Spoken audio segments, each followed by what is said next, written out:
What's up, everybody? Welcome to the Ableton Music Producer Podcast. As always, this is Dan Giffen.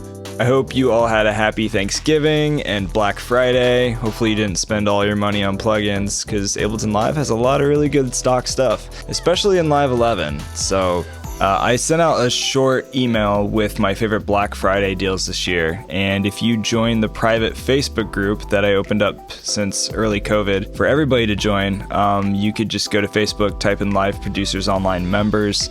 I'll accept you to join the group, and scroll down, you'll see a post on Black Friday of some of my favorite deals. There will be a link to an email that I sent out for that. So yeah, if you're looking for some new plugins or my recommendations in the future, even if the deals are over, that might be interesting to you. Hopefully you had a good holiday, hung out with some people you love, and if you didn't get that opportunity, then join the newsletter and I will love you. What a great transition, Dan. That was nice.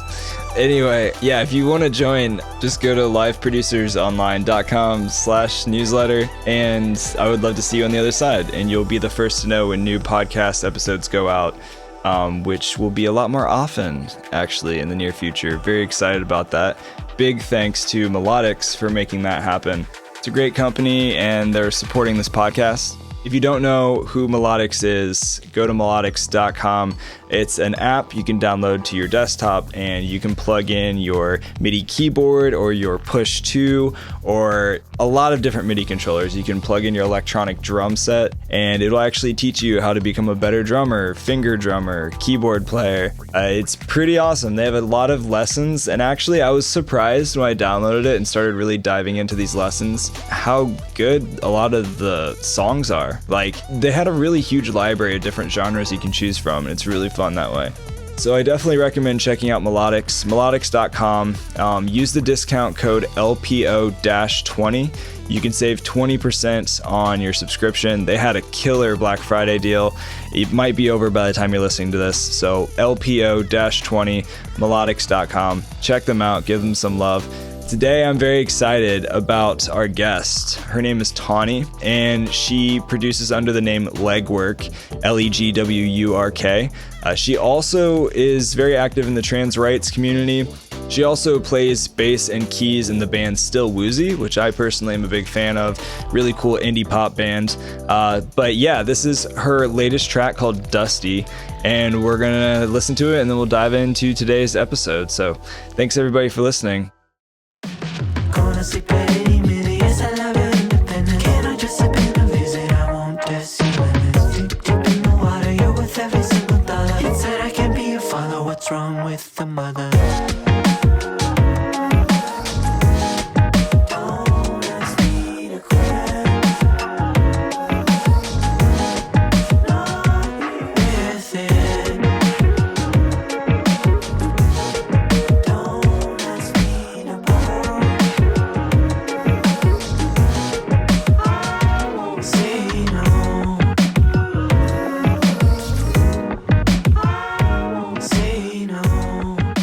I actually found out about you about a month and a half ago through my assistant that works with me through the podcast, and she's a huge fan. Oh, she's cool.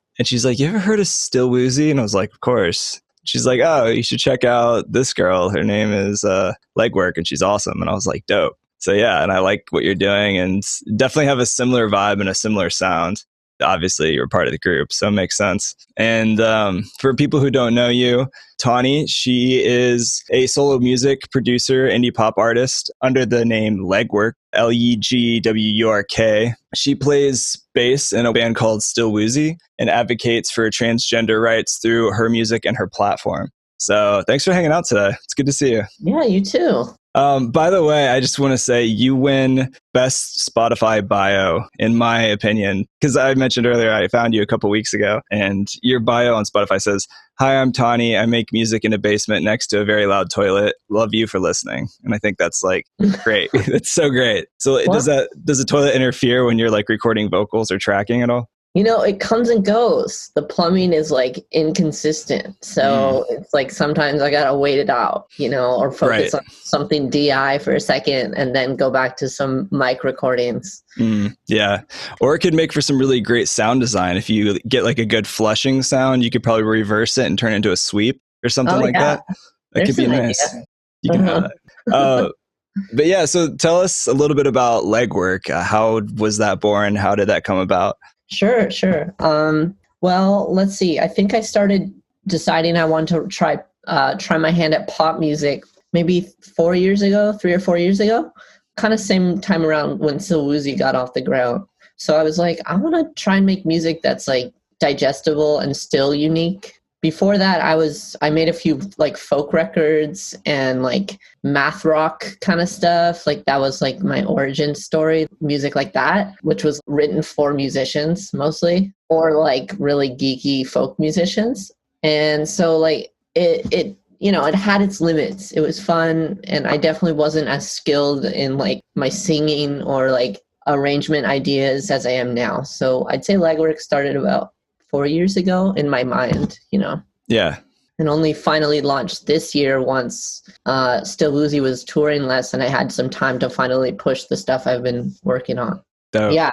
Yeah. Uh-huh. And your latest track you released was September, right? And it was Dusty. Yeah. That track slaps. It's really Thank cool. you. Yeah, I like it. Thank you. I'm a big fan. Awesome.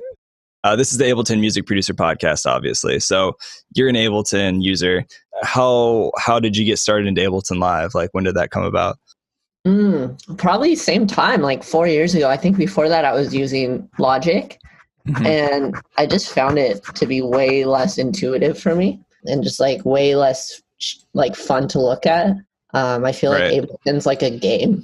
It looks like a game, and it's just really, I don't know, it just feels really easy to move around in and inspiring. And so it's kind of become my space to create in. I call it like a tool for happy accidents, because there's so many times I did something on accident or like turned the wrong thing or dropped the wrong effect on the wrong track, and I was like, oh, that sounds great. And then just kind of happens. But yeah, I mean, coming from Logic, I'm sure it was a pretty easy transition into Ableton Live. A lot of people say the opposite, where they're like, it was so confusing, I lost my mind, like going cross-eyed the first time I opened it. So do you use it for live performance as well? For Still Woozy, we do use Ableton, but okay. I haven't played a single live show as Legwork yet. So because I've just released it on online, during the pandemic. I launched this shit. So yeah, I'm so excited to play a show, but I've never done that yet as this project. Have you thought about any live streams? I guess I haven't thought about it. I think there's something to the the live show experience that I don't want to dilute. That makes sense. To, honor that moment when it comes. Yeah. And people are gonna just crave it so much, once that's an option again. Yeah. Like we're all missing that. Oh, totally. Yeah, there's a whole new level of energy when you can be in that atmosphere with people and feed off of each other, when everybody's just vibing together. Yeah, for sure. I think you're right. There's going to be like a whole wave of people and festival enthusiasts coming out of the woods when like it's safe again to do live shows. So you play bass and Still Woozy. How did you meet those people? Well, so I play bass, guitar, and keyboard in Still Woozy. Right. Okay. Yeah. But it's really just me and Sven at this moment. And he's the one who writes all the music, and he's like my best friend. And so it was a really easy transition to just be like, hey, I need help playing these instruments live. And so I was like, I know how to play all those instruments, and I like what you're doing, so let's do it. And then that was it. Happily ever after. Yeah, I was like, it's kind of sad because we were about to, like, this whole summer and fall was going to be like massive world touring, and we didn't do any of it. So just a little bit bummed out because we were going to go to all these places we haven't been. Yeah. No, I mean, that's true. Are you guys still writing like during this season? I mean, how have you used this time off from, that big world tour you guys were going to do? Yeah, well, so Svenny, it's really Still Woozy is just like a solo project. Right. That's his baby project, right? Yeah. Yeah. So I'm kind of focusing on my solo project too, which is Legwurk. Yeah. And I know he's working on some stuff too. We share music together all the time and constantly get feedback from each other, which is really great because we live in the same city and are always doing the same thing. So I know he's working on stuff and I'm working on stuff. I have a bunch more songs ready to go. I'm just trying to figure out how to release them. Yeah.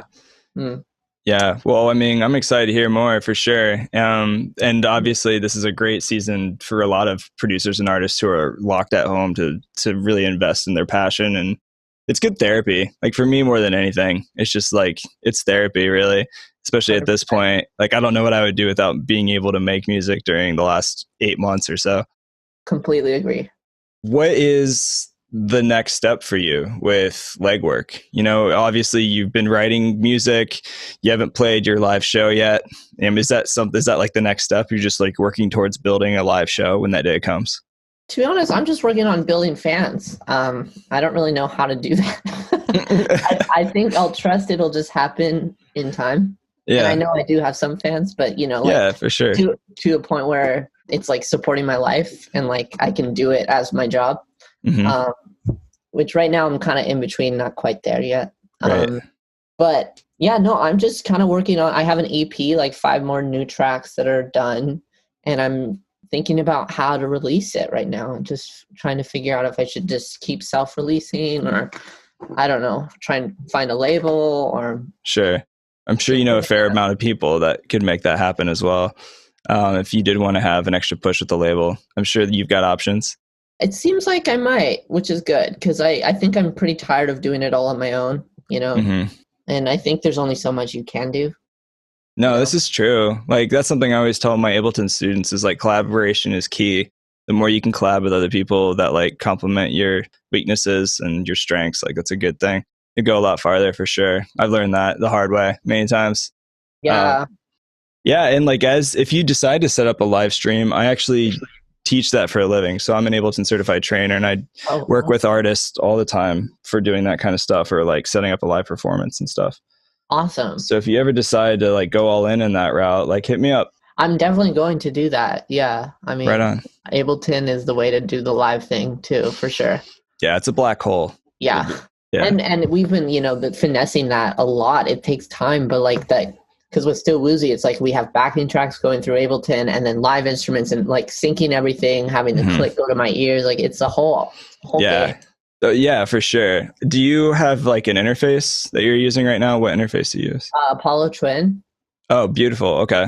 And that gives you 4 outputs, right? Yeah, 4. Yeah.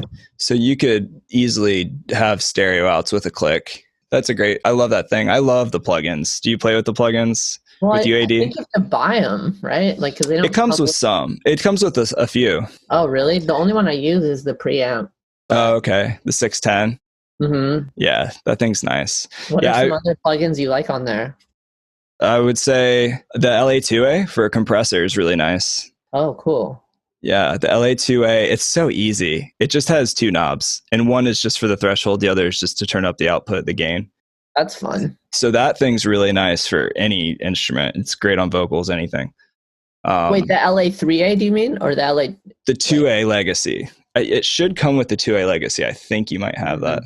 If not, it's pretty cheap. And it's Black Friday, right? So like everybody's... Oh, shit. Is that today? Well, this week is Black Friday, but everybody starts early, right? Black Friday is like a week now. Right. I should know it's not Friday. The life of a true artist is like, is it Friday? I don't know. It's really true. But you play keys and bass and other instruments as well. What is your favorite process for writing a new song? Obviously, Ableton Live is like an ocean of creativity. Like, do you always start a song the same way? No, I don't think so. Well, maybe I do. I think I mean, I always start writing on acoustic instruments. So either like an acoustic guitar or like a piano or a synth that's just plugged in. But I don't write in Ableton. Really? Yeah. I just use it to arrange my songs and my ideas. Gotcha. All the writing usually happens kind of in analog spaces. So what kind of analog gear do you have? Well, I don't know if you know about the Guitar Center return policy, but they give you... of course I do, yeah. I think it's 45 days. I should know this by now. It's 45 days. So you just rent all of your studio, basically. Right on. Pretty much, because I can't pay for it. So I just I kind of have a conveyor belt of different synths I borrow from Guitar Center. Don't tell them I do this. And then I just record hella cool stuff and then I return it. Yeah, this episode, ladies and gentlemen, is brought to you by Guitar Center. Just want to let you know for all of your returning needs. Yeah. So I just got I've been messing around with the Subsequent 25. It's like a Moog analog. Oh, yeah. That's pretty new. I have a Sub 37. Right. It's similar. Right. So yeah, that's been really fun for some bass patches and cool lead sounds that sound really... It is thick. It's a thick, juicy synth. It's my go-to for wubs. Oh, nice. Yeah, so I've been doing that a lot. I use the Juno all the time, 106. Nice. And then just kind of guitars and basses and a few pedals, but pretty simple setup. Not that much going on. What's up, everybody? Just wanted to remind you about melodics.com. If you haven't checked it out, now's a good time, or after you listen to this episode, whenever. They have a free trial as well. So if you want to step up your skills, playing keys, playing on your push 2, finger drumming, there's a lot of different MIDI controllers you can plug and play, and they have a massive lesson variety. There's a free trial, which we all love, so try it out. You have no excuse not to. And if you like it, then subscribe and use the discount code LPO-20. Save that piggy bank, because that's always nice. And now back to today's podcast. Yeah. How about stock plugins? Do you use virtual instruments? I mean, you said you mostly use analog instruments, but do you have any in the box that you use that you like? Well, I like using delay plugins. I think it's nice to do that later in the process, figure out how to make it sit right, reverb and stuff. I've been really messing with this one plugin, the RC20. It's classic. Yeah. It's a good warm tape kind of sound. Yeah, there's just some really fun presets, and I feel like they're really good for just writing cool parts. They can really change the sound. I like using sound effects that are so obviously changing the sound. Yeah. And moving to the EQ compression stuff later, Yeah. So you said that during this time as an artist, with the lockdown and everything, you've just been investing, writing new music, writing more stuff. How are you staying inspired these days as an artist? Good question. Yeah. Loaded question. Yeah. It's hard, if I'm being honest. Like you said, it's like therapy. So if I don't, create stuff, I feel way worse. Yeah. So I kind of am just trying to remember to do it for myself and just do it because it helps me have a reason to live and wake up. Yeah. Yeah. No, I mean, honestly, that's real talk there. I feel the same way too. Like I said, there's days where you're just depressed and you're like, you know what, I'm just going to make some art. I'm just going to make some music. And then for me personally, I just feel this release. It's I can breathe again when I make something that I'm proud of. And it's just it feels good. And it's something to share with the world. Music is it's a powerful language, I think, that other people can feel and connect and communicate with. And from and this is kind of going off on a tangent from that, but I feel you have a brand. When I see your artwork and I see you on the gram, you definitely have your own style, your own flair, which I think is really important as an artist, to be able to have that brand, to own your own brand image, or just at least be authentic to who you are. And I think you do a really good job of that, on your platforms for sure. Even to I love the post that you had on Instagram. I don't know how long ago, but it was you in a clown costume and you're just hanging out with a bunch of goats, in a field. I think it was for Halloween. That was amazing. Thank you. It literally made my day. I was oh, good. I don't know why. I just thought it was so random and hilarious. But in other news, you're pretty active with trans rights. And I'd love to hear about your journey and experience with that, and how that's impacted your creative flow as an artist and what you're doing right now to bring awareness. Because I know last week was Trans Awareness Week. Mm-hmm. So maybe just talk about that. I'm just curious.